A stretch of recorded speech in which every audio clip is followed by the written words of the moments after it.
আসসালামু আলাইকুম। আশা করি আপনারা সবাই ভালো আছেন। আমি আপনাদের দোয়ায় আলহামদুলিল্লাহ খুবই ভালো আছি। এখন যে বিষয় নিয়ে আলোচনা করব সেটা হচ্ছে নষ্ট অ্যাকাউন্ট কি? যখন আমাদের দেশের কোনো ব্যাংক বিদেশি কোনো ব্যাংকে এফসি অ্যাকাউন্ট মেইনটেইন করে সেই অ্যাকাউন্টকে নষ্ট অ্যাকাউন্ট বলে।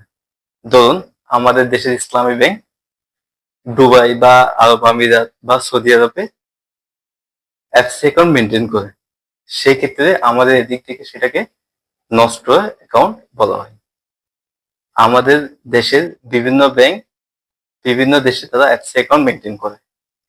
সাপোজ ধরেন মধ্যপ্রাচ্য আছে সৌদি আরব, আরব আমিরাত, ওমান ইত্যাদি।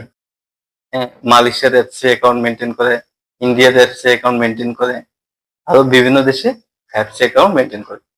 সেটাকে আমরা নষ্ট অ্যাকাউন্ট বলে থাকি। ধন্যবাদ সবাইকে, ভালো থাকবেন।